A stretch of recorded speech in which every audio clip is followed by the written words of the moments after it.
Welcome to the Sam and Joe VA Show, where we teach women just like you how to start and scale a thriving virtual assistant business. We're your hosts, Sam and Joe, and get ready to have the control, flexibility, and freedom you've always dreamed of. Welcome to episode 140, Mythbusters VA edition. I'm so ready for this episode. This episode is a long time coming because there are so many myths out there about virtual assistants and the services they provide and everything about them. And they're just really annoying. So once and for all, we're going to sit down and we're going to bust all of these myths. And the funny thing is, it's not just myths that clients think about virtual assistants or leads or business owners that have hired a VA in the past, or maybe some business owners that have never hired a virtual assistant. It's also the views on the industry that our friends have and our families have, and even our fellow virtual assistants have. Mm-hmm. Yes. Some people have never even heard of a virtual assistant. So when they hear this term the first time, they have all sorts of assumptions and myths about what that actually means too, right? Loads of them. I mean, the funniest one I can think of is the fact that virtual assistants aren't real people. They're robots, apparently. Well, people know the Siris and the Googles and like those kind of virtual assistants. Yes. So you can see how they make that connection, right? But yeah, we are real people. There are millions of virtual assistants around the world, and they are very real people behind very real computers. Yeah. Lots of myths. Let's bust them. What's one that you find amusing, Joe? Is there one that every time you hear it, you just like have a little giggle? That VAs can't earn six figures. Well, yes, this would be amusing for you, for sure. Yeah. That, it's low level, it's just a side hustle. They're just mums who want to make a bit of money on the side, and it's not a real serious career where you can earn six figures. I find that that's like very common. Even for those who are in as a virtual assistant, they don't believe that they could earn six figures. Yes. Yeah. And even one that you've kind of touched on within that bigger myth that all virtual assistants are mums. It's so not true. Like, it's really interesting. We often get an influx of women generally join the Facebook groups when something has been posted in a particular mums group, and somebody's obviously said, hey, I just want to make a little bit of more money from home. What can I do? Somebody then suggests becoming a virtual assistant, and then there are hundreds of people that want to join the Facebook groups to find out more about it, like not realizing that actually not everybody, just because you're a mum and at home, doesn't mean that becoming a VA is going to be right for you. Well, that's another very real myth, isn't it? That anyone can become a virtual assistant. Yes. Because it's so simple and easy and you're just doing low level things. That's not true at all. You actually have to have some really great skills and previous experience to come in and be a successful virtual assistant. Yeah, you do. I think when I first entered the space, there was definitely, even I had the preconceived notion that virtual assistants were low level, and it was data entry, and it might have been call minding, just the basics of admin. And it wasn't until I started delving a bit deeper that it was like, no, that's just one very small pocket of virtual assistants, that's just a couple of services on a massive list of services that virtual assistants can offer. Yeah. Definitely not all low value. No, not at all. And I think with all the like kind of sites that have come along, like is it WeWork now and Fiverr and those online kind of boards where you can find a virtual assistant, I think many people have that preconceived myth that all virtual assistants are on something like Fiverr, and that's where you go and hire a virtual assistant. And that also has that kind of association with low level as well because it's cheap, you know? Yeah, yeah, this is one of those myths or assumptions that I find is a quite a dangerous one in our industry, because it gets virtual assistants feeling as though they need to compete with the Mm, other virtual assistants that are on these sites, that yeah. are charging out lower amounts. Mm, Whereas you and I both know, in order to, if one of your goals is to, say, as you touched on, make six figures, which is entirely possible, you are not going to make that if you are hanging out on those particular sites looking for work, which are where the mm, clients that aren't going to invest as much. They're not premium clients paying premium prices. yeah.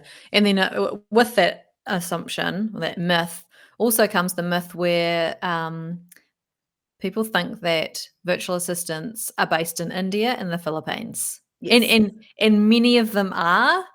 There's actually this entire worldwide industry of virtual assistants who work in every single country on the planet, I reckon. Oh, Almost, maybe. absolutely. Yeah, Yeah. I reckon there must be. Mm, And, if you are not based in these countries that Joe's just mentioned, you're not better or worse. You are just a different type of virtual assistant with a different type of client that you're wanting to attract. yeah. And there are so many clients worldwide that are Mm, wanting to outsource to virtual assistants. Some For some, a VA advertising their services on Fiverr is good. It's great for them. It's gonna be enough. For yeah. others, it's It's not. quick, easy. I need this, like, repetitive task or, like, something really specific, some kind of project done. Yeah. Absolutely, it's an option, right? Yeah, there's no right or wrong. It's Mm, just different, and that is one of the things I love most about the VA space, is because it doesn't matter who your ideal client is. It doesn't matter what pricing that you wanna, put mm. out into the world. It doesn't matter the services you offer. It's so diverse, and that's what I love about it. There's a place for everyone who wants to be a virtual assistant in that kind of scale Yeah, across all of the different things. yeah. Mm. All right. Let's go into something that the kind of business owners think about virtual assistants. Uh-huh. Um, VAs are only a temporary solution to their needs. It's like an in between. Mm. I need some help, but I'm gonna employ someone later on, but I need that in between temporary solution. And that, you wouldn't have a long-term relationship with a virtual assistant. I think that's a myth. Yeah, I agree. I think this type of business owner assumes that a long-term relationship has to be then a more of an employer and employee relationship if it was going to continue. And that's just not Mm, the case, especially coming out of COVID and what COVID kind of did for virtual assistants. mm. Yeah, I reckon our longest standing client, so we've been in business for 10 years in my VA company, and I reckon there's probably a couple that have been there for kinda like the 7 or 8 years, who are still a client. That's So, like, awesome. it's a long-term solution if they want it to be. Yeah, yeah, Mm. that's great. Because They may not have been with the same virtual assistant inside the business, for that whole time, but the service has continued. yeah. I mean, Mm, we do see clients that have, used virtual assistants for a couple of years, and then they've got to a size that they've grown significantly, and it makes sense. mm, And financially, it's not a huge risk for them to then go the employee route. But mm. yeah, it's not always the case for sure. Yeah, yeah. The other one that they think too is that virtual assistants only work virtually. And, like, let's be honest, the vast majority of the hours done by virtual assistants will be virtual, but there's nothing stopping a virtual assistant from saying that they can do some on-site work. It's up to them if it suits. Agreed. Absolutely agreed. I was laughing because I think we posted in one of the Facebook groups, red flag, green flag kind of prompt. And it was something along the lines of your lead or client wants you to come into their office occasionally. So then we were asking virtual assistants, is that a red flag or a green flag for you? And the majority of the responses was red flag, red flag, red flag, red flag, red flag, which I find amusing only because, like you said, Jo, yes, virtual assistants, I think originally only worked virtually, absolutely. But here in New Zealand, especially, and Australia, we're seeing more and more clients really wanting to embrace and bring their virtual assistant into the team. They really want them to make them part of the company, even if they are a contractor. And so they want them to come to the team events, and they want them to occasionally pop in and show their face in the office. So to me, that's not necessarily a red flag. It's only a red flag if the virtual assistant does not want that. That's not what they're looking for at all. They're quite happy to stay completely virtual. And I think the message here is that there are no rules. There's no one who says, like, here's how the industry has to work, and these are all the things that you have to abide by. It's not like that at all. You are your own business owner as a virtual assistant. And if you really like the company too and want to like spend time out of your home office, then that's absolutely up to you if you want to do that. Yeah. This supposed VA rule book, it doesn't exist. And if anyone was to create one that isn't tongue in cheek, like I wouldn't be reading it whatsoever. So what about virtual assistants all work from home in their PJs? This kind of to me, this almost goes back to that whole side hustle, not taking it seriously type of myth.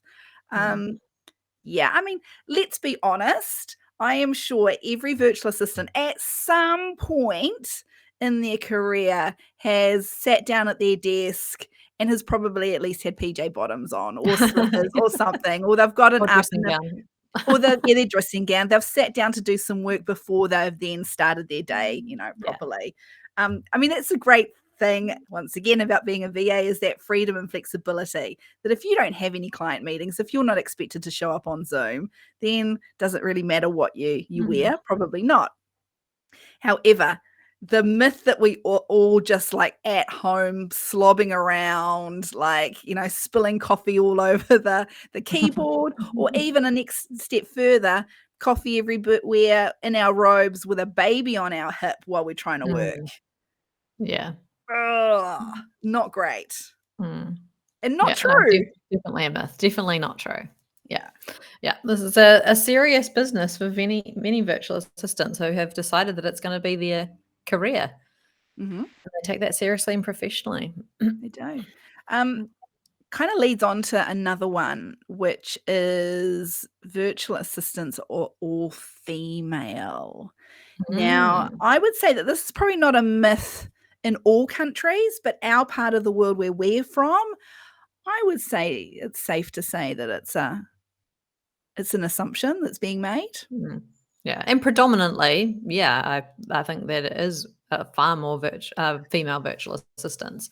But yeah, we have some guys. There are guy virtual assistants, and on Fiverr, there's a lot of diversity in terms of gender. Yeah, Yeah. exactly. So myth, see you later, myth. It's not true. Not just females. Okay, let's get a bit serious now. What about the myth, Jo, that it's not safe to share secure things with a virtual assistant? Like passwords or bank details or the inner workings of your business. Secrets. Yeah, this is definitely, I think, a barrier for some business owners as to why they would never hire a virtual assistant. And it's kind of a shame because if you think about like your employees that you bring into your like a everyday kind of business, what's the difference of having a contracted agreement with them in a contracted agreement with a business owner as a virtual assistant providing these services, you still have an agreement. You still have a legally binding contract with them.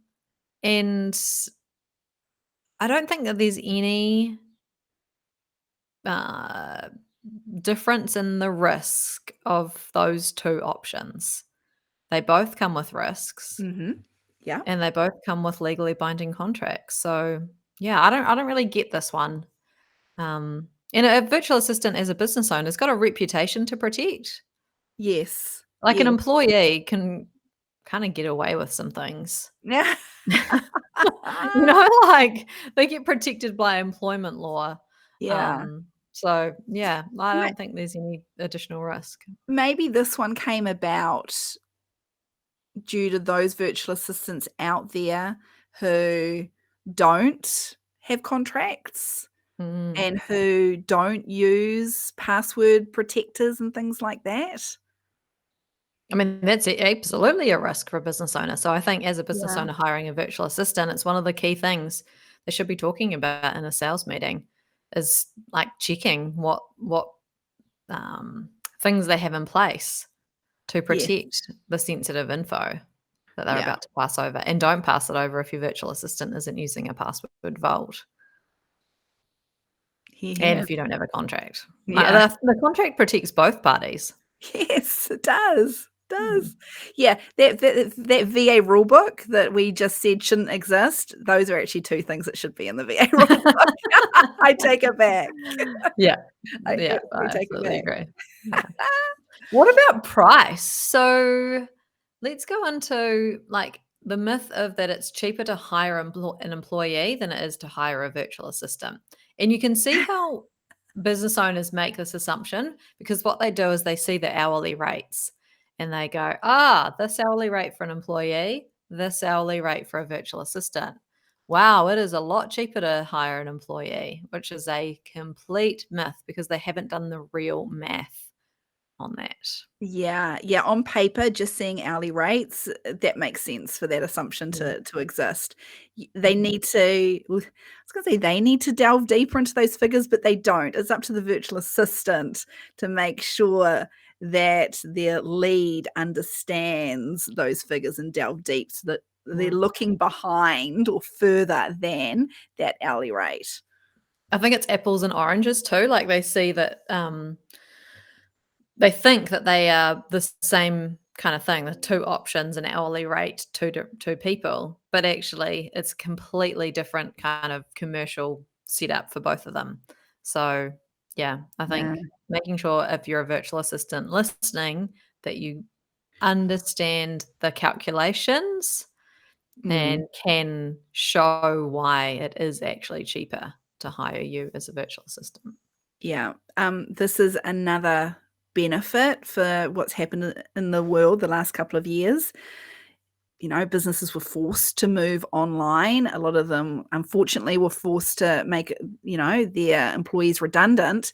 But then, oh, hold on.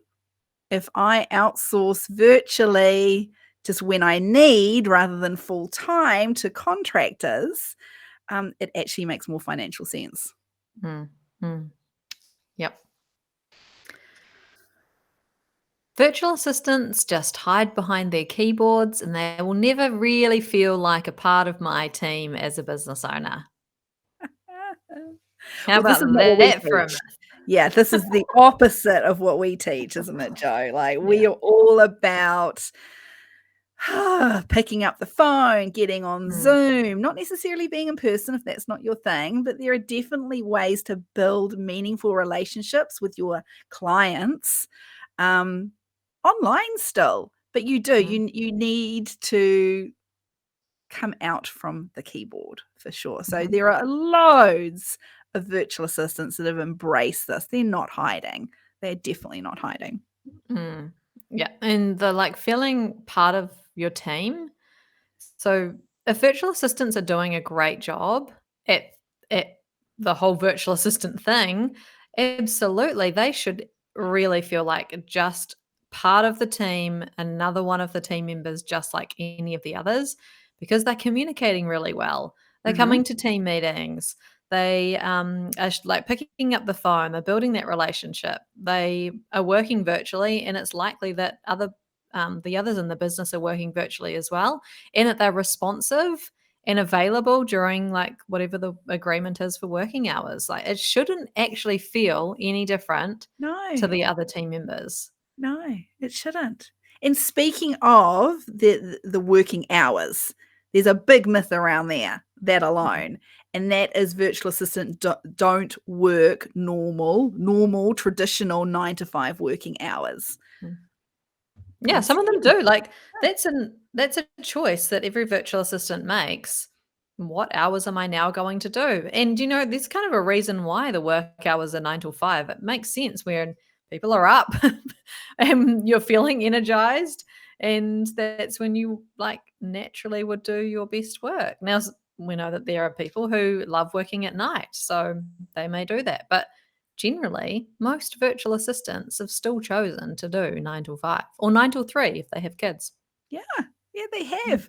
It kind of once again, it's almost connected to that mums with side hustles thing, isn't it? That assumption that virtual assistants just aren't available full time. mm. And Yeah. it's just not the case. There are some virtual assistants that this is it. They are taking it seriously. They want to Mhm. replace their previous corporate 9 to 5s with their VA business, and they're doing that successfully. And doing it 9 till 5 Doing it 9 to 5. Yeah. because that's what suits them. So a business owner can absolutely get someone who feels like an employee because that's their chosen work hours as well. Like, employees might pop out to appointments, virtual assistants might pop out to appointments as well. They have Mhm. breaks, they have lunch. It's not much different. No. No, it's not. Mm. Should we talk about the myths that we see that virtual assistants have about other virtual assistants, including themselves? Mhm. One of those is that the term virtual assistant is just a title. Like it's what you call yourself. It's like mechanic or teacher, Mm. virtual assistant. It is your job. Mm. Now, it is more than a title. It is an entire industry that encompasses an unlimited amount of services that virtual assistants can provide. Mm. Unlimited. Like I reckon if we tried to write a list of services that virtual assistants could provide, that list would be endless. Yeah, I don't absolutely. think it would Because stop. yeah, if you think about like the term virtual and assistant, so they in general, it means that you are assisting a business with something and you're doing it remotely Yeah, in general. So you could be doing anything for a business, any service, and you could call yourself a virtual assistant if you wanted to. yeah. Mm, Anything, absolutely anything. This leads to those virtual assistants that yeah, I think this myth causes some virtual assistants to at some point in their career start to feel ashamed of the label VA. mm, Like, they feel as though it can only be a stepping stone to something bigger and better. mm. Yeah, because I think lots of virtual assistants don't feel like it's a real business. They Yes. haven't like, because they've kind of maybe they've come from an admin role in a business, and then they're doing that same kind of work. They haven't made that switch from employee to business owner mindset. And yeah, that's a real shame. And we definitely see a lot of people, a lot of coaches Mm. uh, suggesting that Mhm, virtual assistants don't use the term virtual assistant because, mhm. you'll never be able to charge a decent hourly rate. You'll never make any money labeling yourself a virtual assistant. But like that is just not true. It's a great search term. And it's just about how you're positioning yourself and the key messaging that you have as to what kind of level you are in the market. And then, therefore, what kind of premium rates and packages and fixed fees you can charge. Yep, agreed. Yep. Let's, let's wrap that bit up. It is more than a title, and it's not just a stepping stone to something bigger and better. Mm. You are a business owner. You can Mm. make the 6 figures. You don't have to be ashamed of using that term virtual assistant. Mm. Yeah. Anything left on your list there, Sam? Yeah, there's a big one. There's a big one here. Oh. Virtual assistants can only scale by growing a team. Ah. Have we Yeah, saved the best big, for big last? myth. Have we Yeah. saved the best for last? Yeah, those who are freelancing, they don't see any other way to make more money other than bringing on team members. And some virtual assistants don't wanna do that, nor does it make sense for them to do that. Some people are just not cut out to have a team. And if that is you, there are other ways to scale. There are Mhm. other ways to make more money without doing an endless number of hours. So that's absolutely a myth. Yeah, I'm gonna add to that myth. Mhm. Virtual assistant agency owners are more successful than freelancers. Mm. Yeah. Mm, mm, mm, mm. The size of the team, people are, like, making a connection between, like, size of the team and success, right? It's not about that at all. There could be virtual assistant agency owners who are making no money for themselves and not Yes. paying themselves anything. You don't know what's going on in their businesses behind the scenes. You just don't Mhm. know. Mhm. Yeah. So there's no comparison that you should be making or assumptions that you should be making about the agency owners. Yeah. It's a lot less stress being a freelancer, isn't it, Sam? Oh, I would not yeah, I definitely. It's interesting though, because even now I still get comments from people around me, very successful people that go, "Why did it's not too late, you still could," or "Why did you Yeah. never?" Yeah. Like, Like, as if like, if it's that's the ultimate, right? The yeah, ultimate is growing the team. it Mm. is not my ultimate. Mm. It is not my ultimate, and I am not the only one that it's not Yeah. their ultimate either. There are, as you said, Joe, there are other ways to scale. They just look a bit different, Mhm. but they're there. Yeah. They sure are. All right. Let's wrap it up there with the myths that we see across the virtual assistant industry and from our friends, family, other business owners, those who have hired a VA, those who are virtual assistants. So we hope that you have picked up something in here that you thought was a fact, was your truth, was what you believed, and that we have now busted that myth for you. Thanks for listening to this episode of the Sam and Joe VA Show. If you'd like to find out more, head to the VA Foundry website to check out the Members Club and the amazing resources, training, and coaching. You can find us at thevafoundry.com.